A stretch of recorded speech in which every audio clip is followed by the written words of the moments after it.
Welcome to Smart Branding, a podcast dedicated to branding, naming, and domain names. I'm Tatiana Bonneau, and with my guests, we try to help you create and grow strong, memorable, and meaningful brands online.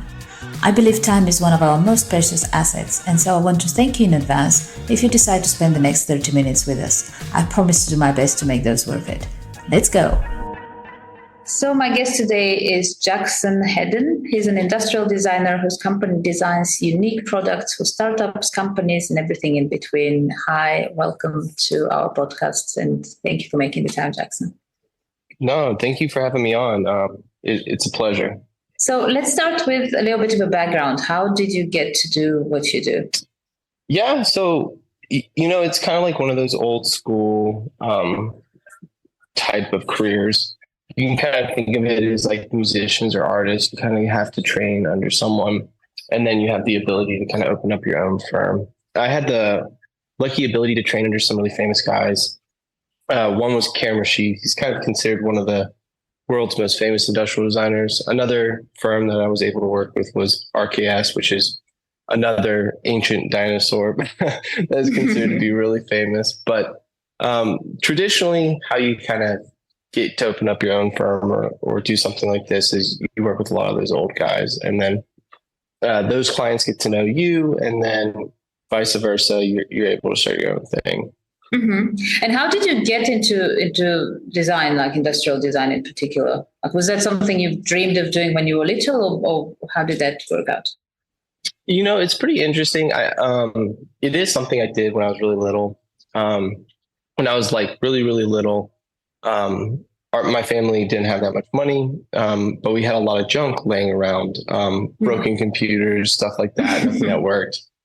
And my job, or what I took upon myself as a young kid, was to take apart everything that was broken. And so I just took apart everything for like the longest period of time. And I loved kind of the internal mechanisms, the internal structures of the elements, also the design on the outside. But I really fell in love with kind of consumer products in general. Like, it felt like such a tool, such a toy, just even a DVD player. And then that kind of grew into high school, went to basically study with a bunch of artists. And then that grew into college, and then college then grew into a corporate life. But yeah, it's always been there. It's always been a thing of mine. I used to challenge myself to take like a computer monitor apart and then put it all back together when I was really little. Like, it's just something that I've always found interest in, because really, like, as much as just for like side note and kind of information, industrial design actually is the combination of graphic design and architectural design. That's where industrial design kind of came to a culmination and became. And so if you think of it like that, at one point, industrial designers were building homes, and they decided to direct their focus inwards onto smaller objects inside the home. And and that's kind of where everyone's life is right now. Like, if you gave someone the choice between a really nice home or being connected to all their friends on social media, it's kind of strange that would be a really hard decision for some people. But they're two of the same items to a degree.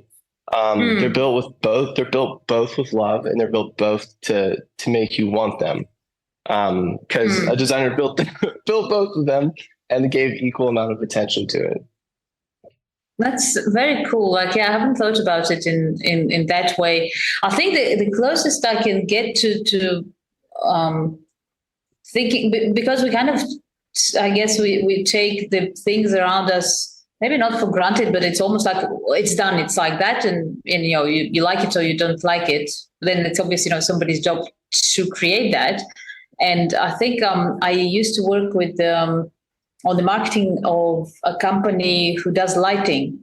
And when I started working with them, I was like, well, we obviously need lighting, on and off, it's dark otherwise. And that was about it, like in my head, that's what lighting does. And then when I started working with them, you're like, wow, this, so much, like literally, for example, like they would do the lighting, I don't know if it's called lighting architecture or what is it, of a garden, and it completely changes the space and in homes as well. And you realize there's so much more to it that like people are not even realizing and utilizing in the best possible way. And I guess it's similar in your case when you start. I think you had it on your website where you said you're designing for people, and that ultimately that's the goal of it. It's very much so like that. Like, and I use homes a lot as kind of descriptive factors because it's easy for people to kind of gravitate towards that. But like a bad home that then is remodeled and fixed up and becomes a brilliant home.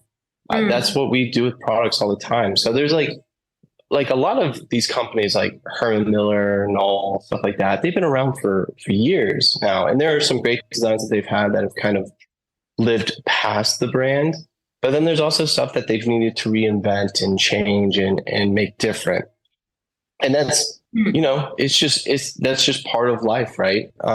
You kind of have to readapt, reinvent, even if it's something that lives forever, like architecture. Absolutely. And actually, I guess it's an extra challenge when you're designing, you know, doing it like you're designing a website. It's like, it's not just we may have to, you know, you're going to change it, you know, in months even sometimes. And when talking architecture, yeah, you're talking about, you know, things that's going to last potentially forever. It's kind of interesting. So as an industrial designer, we're kind of like a general contractor where we're the first person who's brought on to a project before they hire engineers, before they hire like a UX person. We're the first person that they bring onto the project, and they're like, can this be done? And most of the time, we have to do a little bit of research, do a little bit of due diligence, figure out, can it be done if it's something extreme? Or we can be like, yeah, go ahead. We've seen this before. Should be no problem. We should be able to develop it.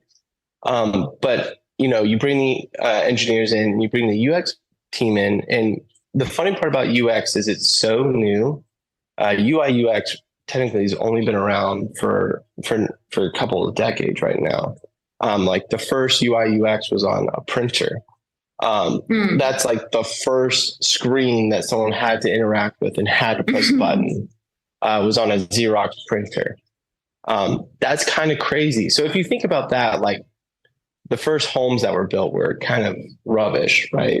So they're kind of bad in the beginning, and we're kind of still in that awkward phase. Like everyone who's UI UX, not to say that their work is bad or anything, the work is great, but like we're at the very forefront of that design and we haven't hit its golden age yet. Where architecture has been in its golden age for years now, decades, centuries. And industrial design has finally worked itself into that golden age. And now UI UX was born from that, and it's kind of in its infancy. And eventually, you know, in a couple more decades, it'll be in its golden age as well.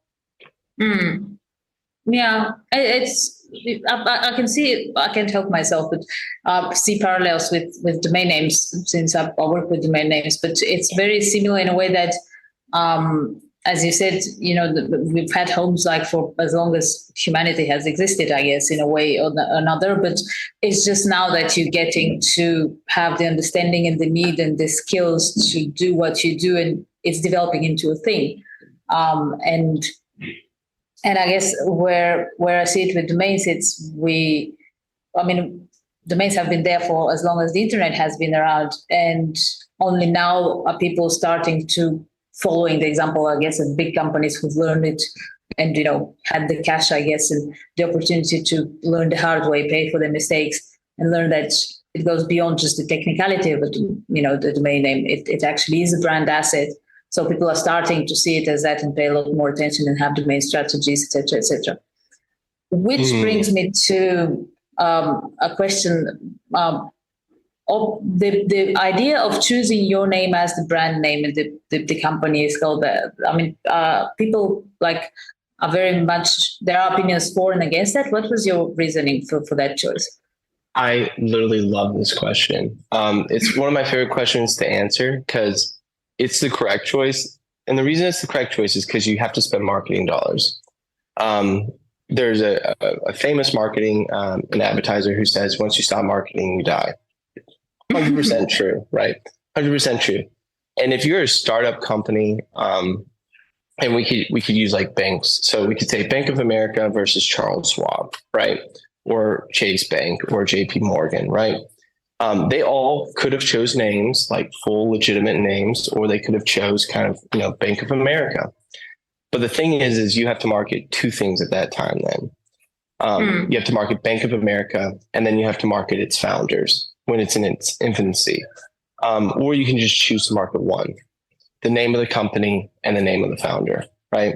So in the very, very beginning, it saves you money, and it's something that you still can sell off because we've seen all these other big guys and big giants sell it off.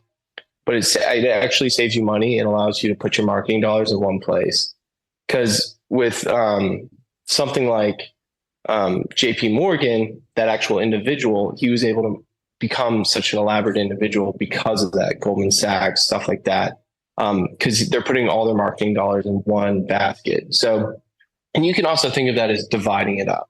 So if you were dividing your marketing cash flow up, and let's say we had $100 and you put $50 into yourself and $50 into your company, you would get one interview and your company would get one article about them.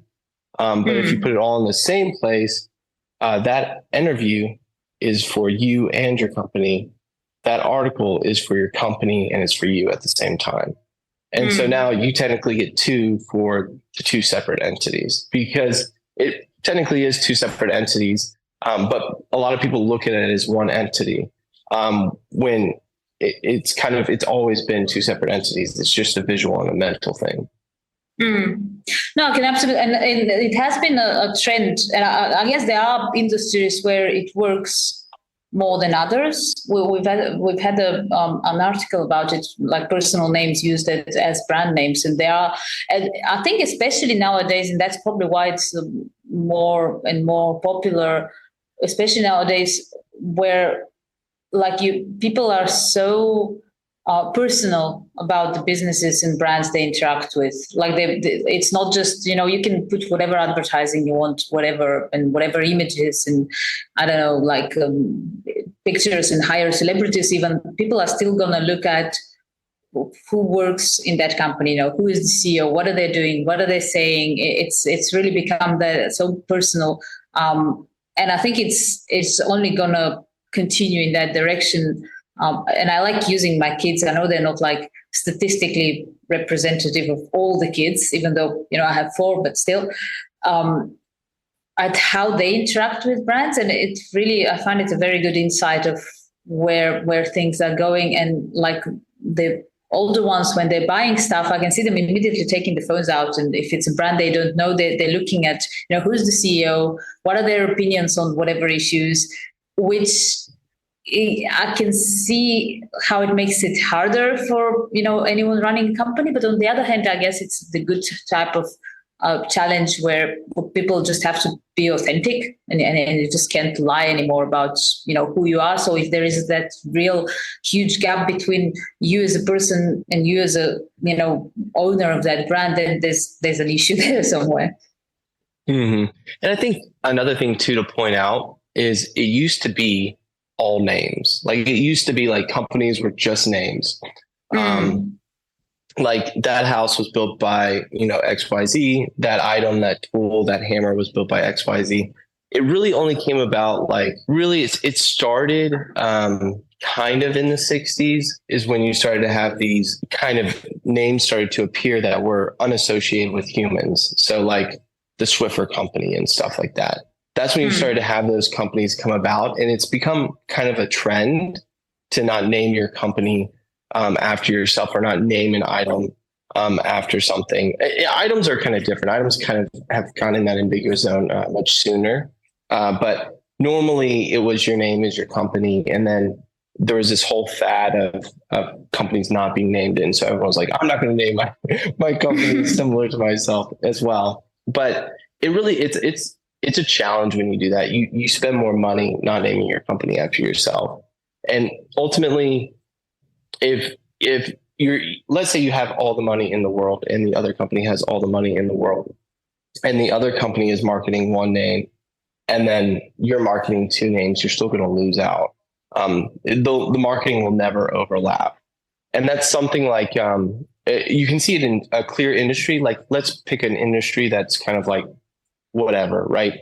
A real estate agent, right? If he's part of a like company, a real estate agent is part of, let's say, a brokerage that's like Southern Bell Real Estate or something like that, you'll never know your realtor. So that realtor will have to market, and the company will have to market for itself too, to have leads coming in.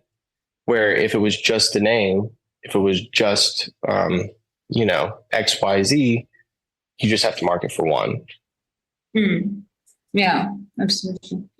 And what about the domain name? You got the exact match domain name with the .com. What was the process? What was the reasoning there? So the exact match name. So when I was 13 is when we acquired the domain name. Really? So, that's so cool. To be honest, you have to acquire your domain. Yeah, during the .com bubble is when you had to get your .com. If you didn't get your .com during the .com bubble, it's kind of like gone in a way.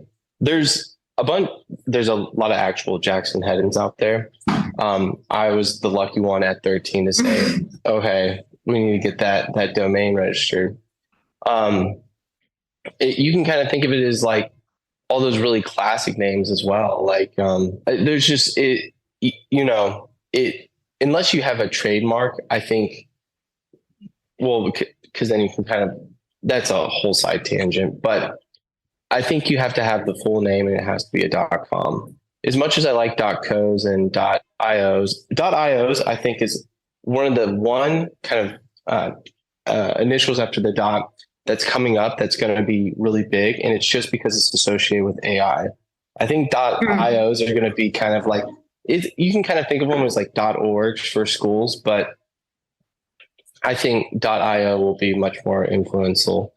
They try to do with a bunch of other ones, .studio, .design, but they just don't work. I think you have to be a .com, and I would say maybe a secondary runner-up is a .io.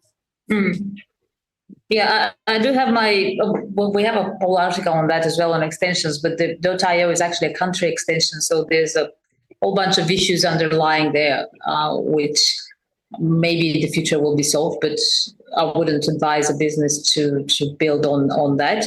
But yeah, I agree with you. And you actually, that's a very cool story that you got the name when you were 13, because it was obviously before you launched the business and everything. So it's you had to. It's kind of like all gone now. Like the .coms, you're either throwing up some random numbers and a name to get your website or whatever. No, that was a smart move. We had a client that recently came to us, and they're like, "Oh, our name's going to be."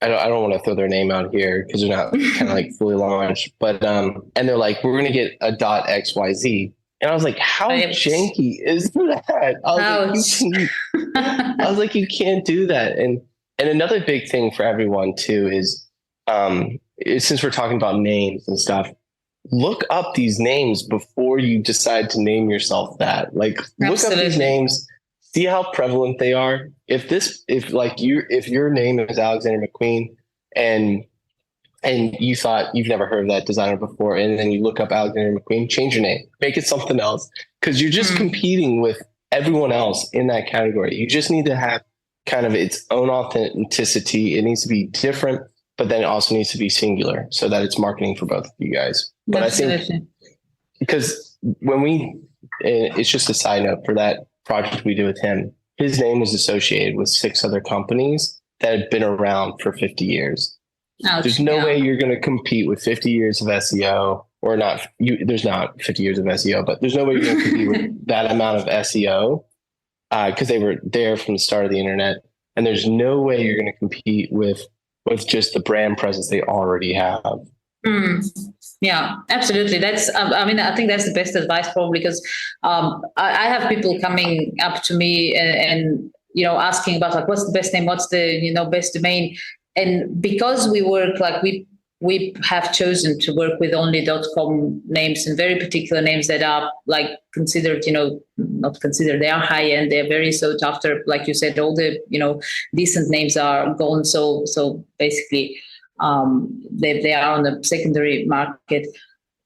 And people expect me to just say, it's a .com, and it's like, I'm not saying it because I work with them. It's the other way around. I work with those names because, the reality of it is what you just said. You are going to end up, if you don't have the right name, you're going to end up spending that money trying to get where you're trying to get in competition with. So in a way, you are going to spend that money. It's just, you're never going to own it. You're never going to own that brand.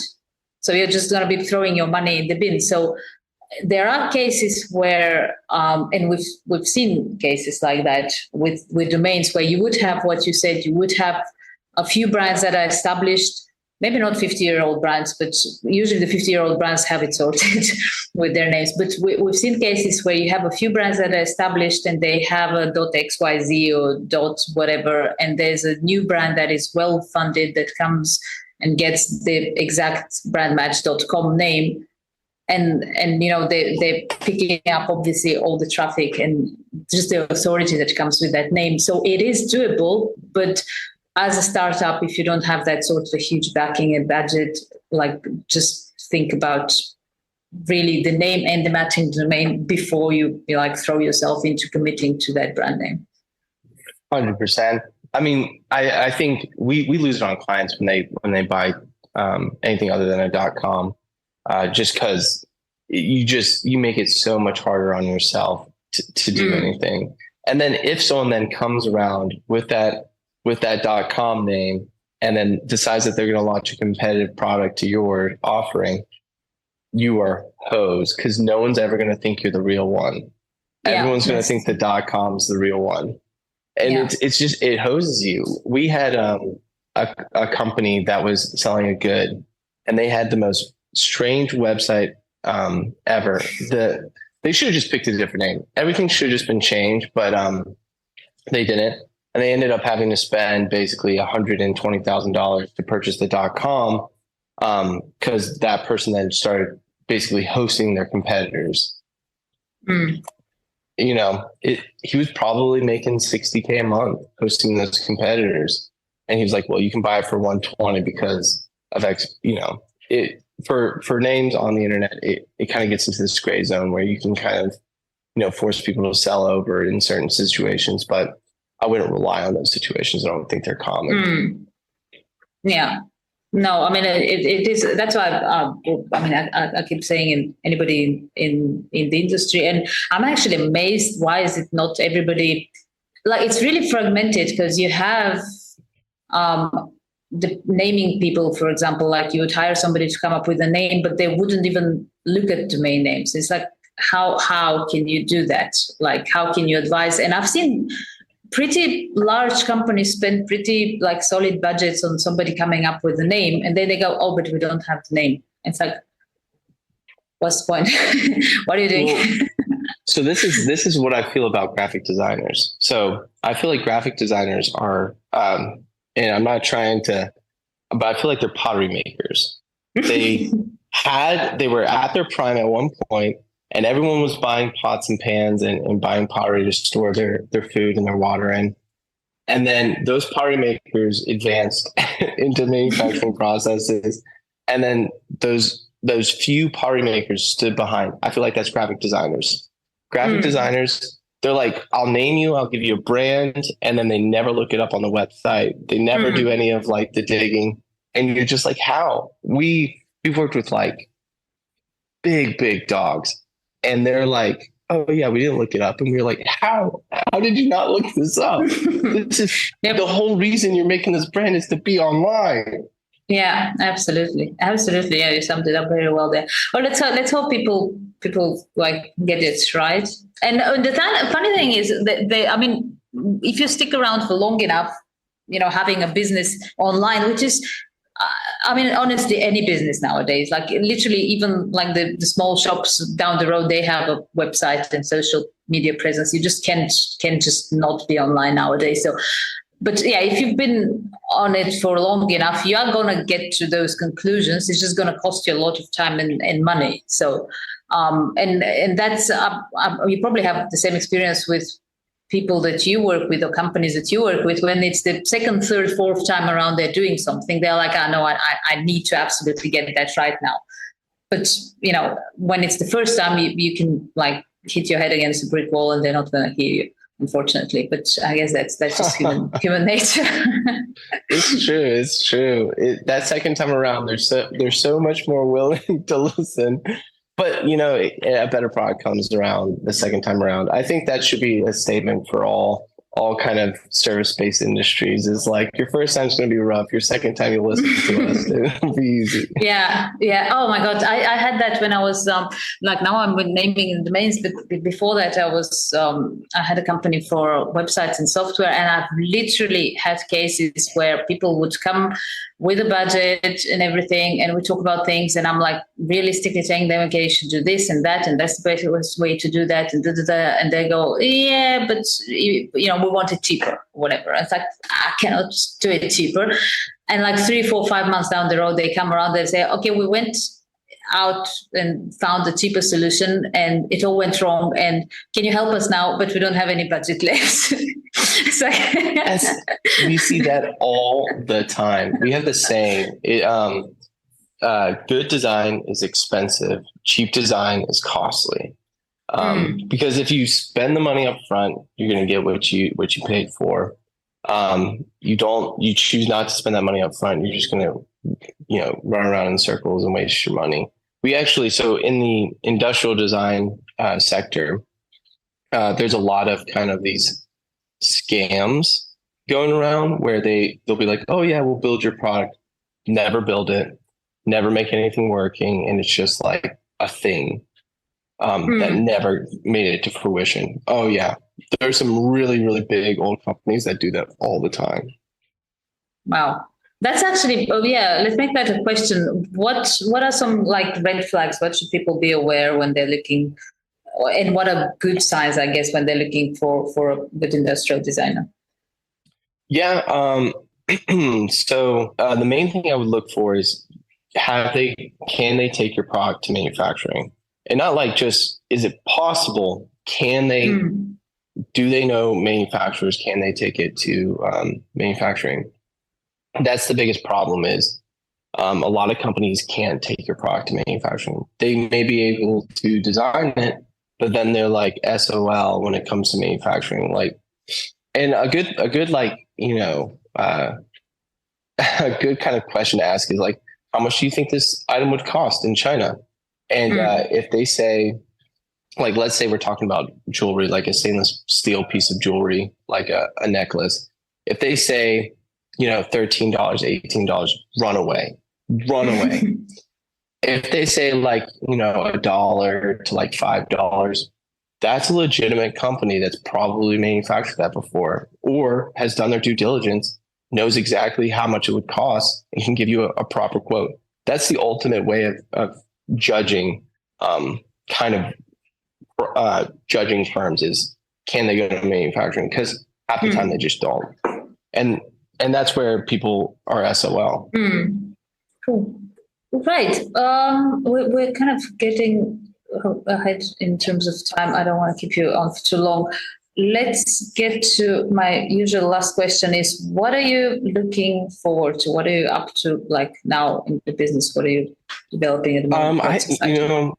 For us, so everyone, we're in a recession everywhere around the world. It's just part of life, but this is the biggest opportunity anyone could have, right? Like the last recession that everyone went through, giants were made. That's where we saw some of these huge companies become just the standard. This is like the biggest time for us to grow in general. And what we're trying to do is we're trying to become more of a contract manufacturer over, just so you're aware of like just America in general. We really don't have like contract manufacturers here in America. We have some manufacturers that make some things, but are not willing to make anything else. So if they make boats, they only make boats. Even though it could transfer over into something else, they won't make anything else. So we're trying to become a contract manufacturer for like consumer product design. So like things that could actually be sold in other countries, but could be manufactured here. We used to do it a lot in America. It basically it all fizzled out like in kind of the 80s to 70s. 80s and 70s was kind of the best, and then it fizzled out after that. A lot of like plastic components back then were actually made in the States, and then it went offshore. Not necessarily because it was mainly a thing on tariffs. There was no kind of incentive. So you're aware too as well. A lot of countries have funding from their government for manufacturing because it's so valuable, right? It would be like, imagine if all your homes were built over in Sweden and then were shipped over on a boat to America. That would be insane. You'd be like, that's crazy. And it's kind of the same thing for products. Like a majority of countries don't manufacture any of their products. A few do. But there's kind of, it's interesting. The countries that are the most vulnerable to this are the ones with the most money to spend. But all the other countries that have kind of low amount of budget to spend, they always make products. They always make products no matter what, whether it's a hat or clothing or some sort of device, because it's a necessity. And I think a lot of older countries that have the equity and the budget to spend on all this other stuff have forgotten that it's a necessity to spend to make your products at home.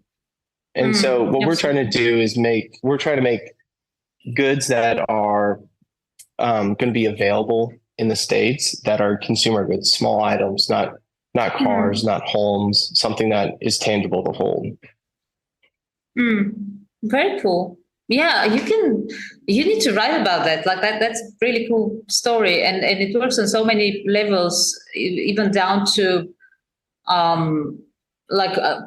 young people now. I'm old now, I can say young people are so much more aware and concerned about, like, down to the environment and ethically doing things and researching into all that. And what you just said, like that, shipping. I've had some, I don't know, that's a really silly probably example, but like I've had, like you order some balloons online and they come with a package like that from I don't know where. Do you know what I mean? It's like I'm like, how is that even viable economically, let alone ecologically sane, or all of it? It's just crazy. Well, and it's totally possible to make. We can make. All right, so there's a couple of items that are made around the world, right? Homes are one of them. You're not going to buy a home from somewhere else and have it shipped here. Not going to work. Jewelry is another one. So like high-end jewelry, since gold's the same amount of money everywhere else in the world, it doesn't change.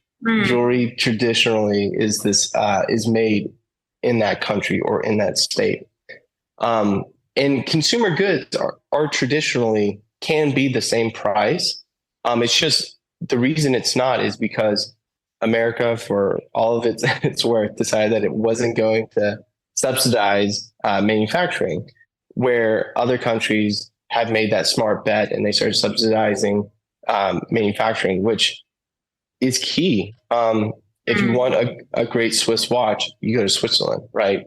There are certain countries that own particular manufacturing methodology. You want a great, robust car, everyone thinks of Germany. It's because they put money behind their force. And that's great. Like, you want to see that. There's subsidies in everything, healthcare, real estate. It should also be there in consumer product design. It would just make our lives better and easier. Absolutely. Well, I'm looking forward to seeing that and then where you go next with it. Absolutely. Absolutely. And I want to thank you so much for having me on. Thank you. It's been my pleasure.